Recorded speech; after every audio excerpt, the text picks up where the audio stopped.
ओम धन्वंतरे नमः। आज हम बात करेंगे चरक सूत्र स्थान सप्तम अध्याय की, जिसमें आचार्य चरक ने अधारणी वेग के बारे में बताया है। इससे पहले छठवें अध्याय में उन्होंने ऋतु के अनुसार आहार का वर्णन किया है। आहार को ही प्राण कहा गया है। जब आहार का पाचन होता है तब उससे सार भाग एवं किट्ट भाग का निर्माण होता है, जिसे समान वायु के द्वारा विभाजित कर दिया जाता है।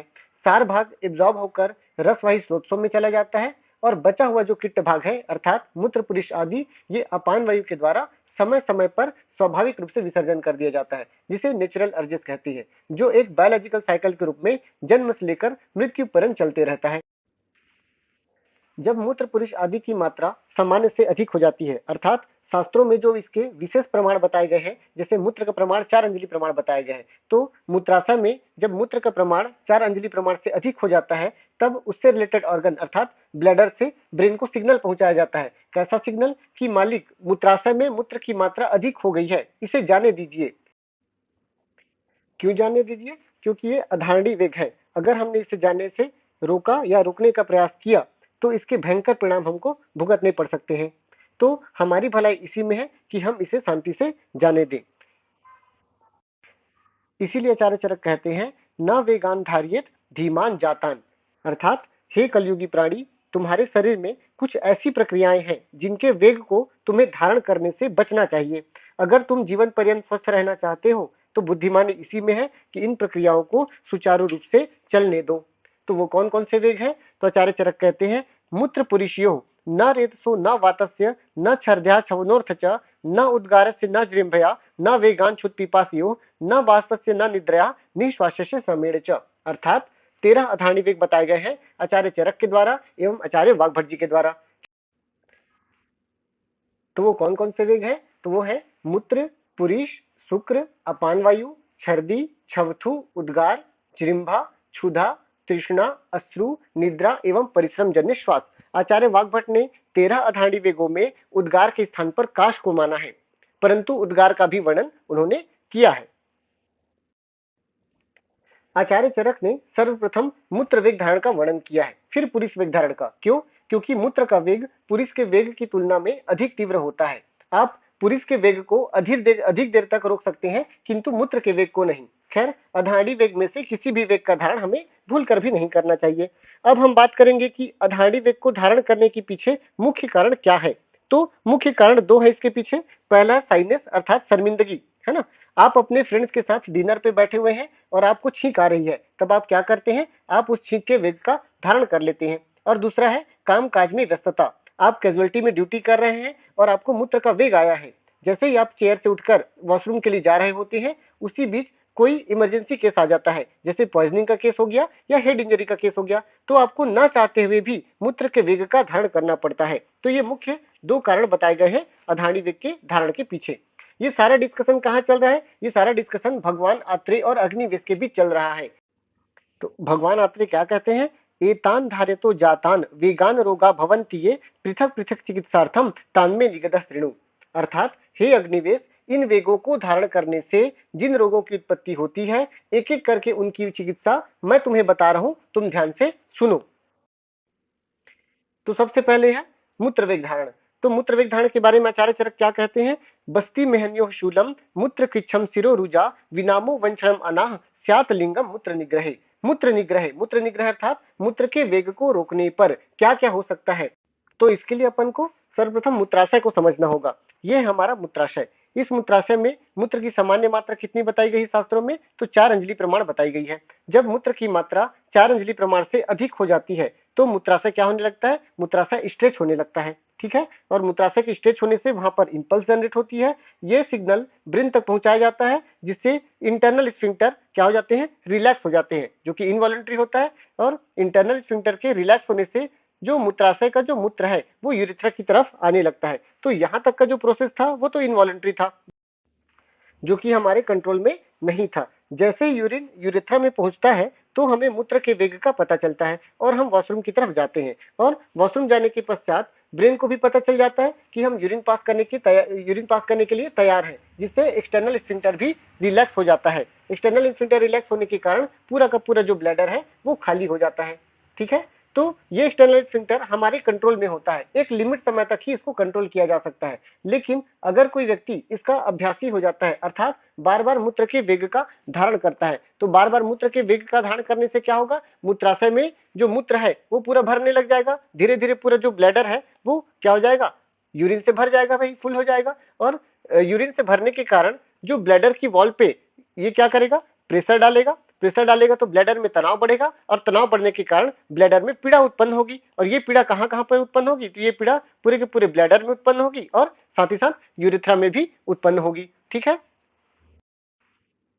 इसीलिए आचार्य चरक कहते हैं, बस्ती मेहन्यो शूलम मूत्र किच्छम सिरो रुजा विनामो वंशरम अनाह स्यात लिंगम मूत्र निग्रहे। अर्थात क्या क्या होगा, तो सबसे पहले बोलते हैं बस्ती एवं मेहन में शूल होना। बस्ती का मतलब क्या हुआ, बस्ती का मतलब हुआ यूरिनरी ब्लैडर, और मेहन का मतलब यहाँ पे यूरेथ्रा से है। ठीक है, तो सबसे सबसे पहले क्या होगा, तनाव के कारण यूरिनरी ब्लैडर में एवं यूरेथ्रा में पेन होगा, शूल होगा, पीड़ा होगी। उसके पश्चात क्या बोलते हैं, उसके पश्चात हो जाएगा मूत्र किच्छ। तो मूत्र किच्छ क्यों हो रहा है भाई, तो मूत्र किच्छ इसलिए हो रहा है क्योंकि ब्लैडर लंबे समय तक तनाव की स्थिति में है। ठीक है, और अगर ब्लैडर लंबे समय तक तनाव की स्थिति में रही तो एक समय ऐसा आएगा कि ब्लैडर में जो कॉन्ट्रैक्शन है वो अस्थायी रूप से या तो कम हो जाएगा या समाप्त हो जाएगा, जिसके कारण रोगी को बड़ी कठिनाई से बूंद बूंद करके मूत्र का त्याग करना पड़ता है। ठीक है, बड़ी पीड़ा होती है उसको, इसलिए आचार्य चरक कहते हैं मूत्र किच्छ। फिर कहते हैं सिरोरुजा। सिरोरुजा का मतलब हुआ सिराशूल। क्यों सिराशूल हो रहा है, तो जब भी हमारी बॉडी में कोई टॉक्सिन्स एक्यूमुलेट होने लगते हैं, ठीक है, चाहे किसी भी कारण से हो, चाहे वो दूषित आहार की वजह से हो, चाहे वो दूषित विहार की वजह से हो, जब भी हमारी बॉडी में टॉक्सिन्स बनते हैं तो हमारी बॉडी हेडेक के थ्रू हमको इंडिकेट करता है कि कुछ तो गड़बड़ है, चाहे वो आहार से रिलेटेड गड़बड़ी हो, चाहे वो विहार से रिलेटेड गड़बड़ी हो। तो एक रीजन ये हो गया। दूसरा रीजन सिराशूल का क्या है, तो दूसरा रीजन ये है, हम जब भी किसी अधाड़ी वेग का धारण करते हैं, भाई अधाड़ी वेगों को ले जाने वाला कौन है, वायु है। ठीक है, तो अधाड़ी वेग का धारण करते हैं, खासकर जब अपन मूत्र पुरुष या अपान वायु का वेग का धारण करते हैं तो अपान वायु की जो गति है वो प्रतिलोम गति हो जाती है, और प्रतिलोम गति होकर वह जो अपान वायु है वह शीरा प्रदेश में आ जाता है, और शीरा प्रदेश में आकर के कुपित हो जाता है, जिसके कारण क्या होता है, शीराशूल होता है। ठीक है, उसके बाद कहते हैं वंशण प्रदेश में अना होना। तो वंशण प्रदेश में अना होना का मतलब क्या हुआ, बसते हैं उभय पार्श्व बंधनवत पीड़ा। इसका मतलब ब्लैडर के दोनों पार्श्व में बंधन के समान पीड़ा का होना। ठीक है, कैसी पीड़ा, जैसे किसी ने जकड़ लिया हो, इस प्रकार की वेदना का होना। ये क्यों हो रहा है, ये हो रहा है डिस्टेंडेड ब्लैडर की वजह से, ब्लैडर में तनाव की वजह से ही ब्लैडर के दोनों पार्श्व में जकड़न समान पीड़ा हो रही है। इसे ही कहा गया है वंशण प्रदेश में अना होना। इसके बाद कहते हैं विनाम। तो विनाम, विनाम का अर्थ क्या हुआ, तो विनाम का अर्थ हुआ विनामो नत गात्रता कटी वक्रता इति अर्थ। अर्थात शरीर का कमर से आगे की ओर झुक जाना ही विनाम है। रोगी पीड़ा के मारे सामने की तरफ झुक जाता है ताकि उसे कुछ राहत मिल सके, इसे ही विनाम कहा गया है। और ये बहुत ज्यादा इंपॉर्टेंट है। विनाम का विनाम लक्षण और कहां कहां पे मिलता है, तो विनाम लक्षण मिलता है जिह्वा वेग धारण में, विनाम लक्षण मिलता है मूत्र वेग धारण में, विनाम लक्षण मिलता है प्राण व स्रोतस विद्ध लक्षण में, विनाम लक्षण मिलता है मज्जा आवृत वात में, विनाम लक्षण मिलता है ज्वर के पूर्व रूप में, विनाम लक्षण मिलता है व्यपेता हिक्का में। तो बहुत ही ज्यादा इंपॉर्टेंट है, खासकर पीजी के पॉइंट ऑफ व्यू से, कि विनाम लक्षण कहां कहां पर पाया जाता है या कहां नहीं पाया जाता करके 4 ऑप्शन दे दिया जाएगा, उसमें एक ऑप्शन गलत रहेगा। तो विनाम को अपन को ध्यान रखना है। इसके बाद हम बात करते हैं पुरुष वेग धारण की। तो आफ्टर डाइजेशन सिग्मोइड कोलन एवं रेक्टम में मल का संचय होता है, और वहां के जो स्ट्रेस रिसेप्टर्स हैं वो स्टिमुलेट होते हैं, जिससे ब्रेन तक सिग्नल पहुंचाया जाता है, और वहां पर स्थित जो इंटरनल स्फिंक्टर है वो रिलैक्स हो जाते हैं। स्टूल आगे की ओर बढ़ता है, लेकिन एक्सटर्नल स्फिंक्टर अभी भी क्लोज है। क्यों, क्योंकि एक वॉलंटरी मसल है जिस पर हम एक लिमिट समय तक जिसको अपन कंट्रोल कर सकते हैं। तो अगर कोई व्यक्ति बार बार पुरुष के वेग का धारण करता है तो क्या होगा, तो उसके पक्वाशय में मल का संचय होने लग जाएगा। ठीक है, पक्वाशय में मल का संचय होने लगता है, वह मल शुष्क होकर पक्वाशय में ही पड़ा रह जाता है, जिससे निरंतर विषैले गैस की उत्पत्ति होती है। क्योंकि अधोमार्ग जो है वो मल से क्या है, मल से अवरुद्ध है, जिसके कारण क्या होगा, जिसके कारण जो गैस है वह उदर में ही संचित होने लग जाएगा, और उदर में संचय होने के कारण वहां पर भयंकर आधमान की उत्पत्ति करेगा, अर्थात पेट फूलने लगेगा। इसीलिए आचार्य चरक कहते हैं पक्वाशय शिरः शूलम वात वर्चो अप्रवर्तनम पिंडिका उद्वेष्टन आत्मानम पुरिसे स्याद विधारिते। तो पहला तो हमने आत्मान लक्षण हमने देख लिया, क्यों आत्मान हो रहा है, तो पेट में गैस भर जा रहा है। क्यों पेट में गैस भर जा रहा है, क्योंकि अधोमार्ग जो है वह मल से अवरुद्ध है, पहला चीज। दूसरा चीज है पक्वाशय शूल। पक्वाशय में क्यों शूल हो रहा है? क्योंकि पक्वाशय में मल का संचय हुआ है, पक्वाशय में मल की वृद्धि हुई है जो पक्वाशय में तनाव उत्पन्न कर रहा है, जिसके कारण पक्वाशय में शूल हो रहा है, पक्वाशय में पीड़ा हो रही है। ठीक है, फिर उसके बाद कहते हैं वात वर्चो अप्रवर्तनम। मल मूत्र मल और अपान वायु का प्रवर्तन नहीं हो पा रहा है। क्यों नहीं हो पा रहा है? क्योंकि अधोमार्ग तो अवरुद्ध है ना, अधोमार्ग अवरुद्ध है तो न तो मल बाहर आ पा रहा है न तो अपान वायु बाहर आ पा रहा है। ठीक है, शिरःशूलम।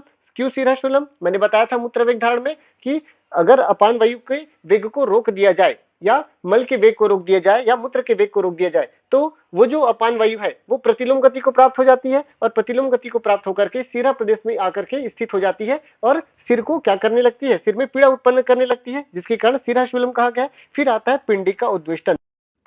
तो पिंडिका का मतलब क्या हुआ? पिंडिका का मतलब हुआ ये अपना काफ मसल। ठीक है, तो अगर पक्वाशय में मल पड़ा रहा, क्योंकि पक्वाशय किसका स्थान है? तो पक्वाशय मुख्य रूप से वात का स्थान है। तो अगर पक्वाशय में मल पड़ा रहा तो मल के सारे जलीयांश का शोषण हो जाएगा, जिससे वात और भी ज्यादा कुपित हो जाएगा और वो जो कुपित वायु है वो पिंडिका में स्थित जो इंद्रबस्ती मर्म है उसको पीड़ित करेगा और इंद्रबस्ती मर्म को पीड़ित करके और उसको शुष्क करके वहां ऐसी पीड़ा उत्पन्न करेगा जैसे किसी ने काफ रीजन को रस्सी से टाइट बांध दिया हो। तो इस प्रकार की पीड़ा को कहते हैं पिंडिका उद्वेष्टन। बहुत ज्यादा इंपॉर्टेंट है।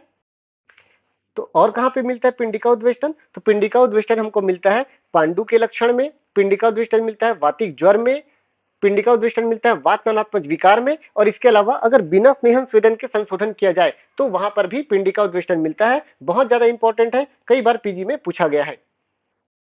अब हम बात करते हैं अपान वायु वेग धारण की। तो क्या कहते हैं अपान वायु वेग धारण में? तो आचार्य चरक कहते हैं विड़ मूत्र वाता नाम आत्मानम वेदना क्लमा जठरे वात जांच अन्य रोगा स्यु वात निग्रहात। चूंकि मल मूत्र आदि का निष्कासन के लिए रिस्पॉन्सिबल कौन है? अपान वायु है। और अगर अपान वायु का ही वेग धारण कर लिया जाए तो मल मूत्र आदि का निष्कासन नहीं हो पाएगा। मल मूत्र आदि का निष्कासन नहीं हो पाएगा तो अपान वायु उदर में संचित होने लग जाएगा। तो उदर में संचित होने से क्या होगा? आधमान उत्पन्न होगा। आधमान के कारण क्या होगा? उदर में तनाव उत्पन्न होगा। तनाव उत्पन्न होने से उदर में शूल उत्पन्न होगा। ठीक है, इसके अलावा क्या होगा? तो इसके अलावा अपान वायु वेग धारण से अग्नि भी दूषित हो जाएगी। अग्नि दूषित होने से अग्नि मांद्य हो जाएगा, अजीर्ण हो जाएगा, और अग्नि मांद्य और अजीर्ण हो जाने की वजह से ही रोगी को थकावट महसूस होता है। इसलिए अपान वायु वेग धारण में रोगी को क्लम लक्षण बताया गया है। क्लम का मतलब हुआ बिना मेहनत के या बिना परिश्रम के थकावट महसूस होना। इसके अलावा और क्या होता है? तो इसके अलावा अपान वायु वेग धारण से अनेक प्रकार के वात विकार भी हो जाते हैं। इसके अलावा वाग्भट जी ने गुल्म के बारे में बताया है। गुल्म की उत्पत्ति क्यों होती है? क्योंकि वायु ही रिस्पॉन्सिबल है सेल डिवीजन के लिए। तो यदि कोई व्यक्ति बार बार अपान वायु के वेग धारण कर बार बार अपान वायु का वेग धारण करता है तो वो जो कुपित वायु है वो पक्वाशय में क्या करेगा? तो पक्वाशय में एबनॉर्मल एवं अनकंट्रोल्ड सेल डिवीजन उत्पन्न कर देगा, जिसके कारण वहां पे पक्वाशय में एक गांठ या ग्रंथि की उत्पत्ति हो जाएगी, जिसे गुल्म कहा जाता है। इसके अलावा हृदरोग उत्पत्ति होगी। हृदरोग की उत्पत्ति होगी क्योंकि अपान वायु अवरुद्ध हो गई है और वो जो अवरुद्ध अपान वायु है वो प्रतिलोम गति को प्राप्त होकर के क्या करेगी? डायफ्राम को कंप्रेस करेगी। डायफ्राम कंप्रेस होने से हृदय में पीड़ा उत्पन्न होगा और हृदय में पीड़ा उत्पन्न होने से या हृदय के कंप्रेशन से क्या होगा? वहां पे हृदरोग की उत्पत्ति होगी। इसके अलावा अग्नि का नाश तो होगा ही होगा अपान वायु से, इसलिए अग्नि मंद हो गया है। और इसके अलावा क्या होगा? दृष्टि का भी नाश हो जाएगा। दृष्टि का नाश क्यों होगा? क्योंकि जो कुपित अपान वायु है वह प्रतिलोम गति को प्राप्त होकर के ऊर्ध्व जत्रुगत प्रदेशों में चली जाती है और ज्ञानेंद्रियों को भी पीड़ित करती है, जिसके कारण क्या होता है? दृष्टिवध हो जाता है, अर्थात वहां पे विजन लॉस, या अगर अपन बोले कि दृष्टि मांद्य हो जाएगा। अब हम बात करते हैं चिकित्सा की। तो यहाँ पर आचार्य चरक ने विशेष रूप से अभ्यंग स्वेदन एवं बस्ती के बारे में बताया है। तो इसके लिए हमें पेशेंट की डिटेल हिस्ट्री लेनी पड़ेगी। हमें यह जानना होगा कि रोगी षड क्रिया काल की किस अवस्था में हमारे पास आया है, तब जाकर हमें पता लगेगा कि रोगी केवल संक्रमण चिकित्सा से ठीक हो जाएगा, अर्थात मेडिसिनल ट्रीटमेंट से ठीक हो जाएगा, या हमें संशोधन की भी आवश्यकता पड़ेगी। कब हमें दोषों पर काम करना है, कब हमें धातुओं की चिकित्सा करनी है, और कब हमें श्रुतश का शोधन करना है। तो अगर आपको ये लेक्चर पसंद आया और आप आयुर्वेद सीखना चाहते हैं, आप संहिता को डिटेल में समझना चाहते हैं, तो आप हमारी क्लास ज्वाइन कर सकते हैं, जिसका लिंक मैंने डिस्क्रिप्शन में दे दिया है।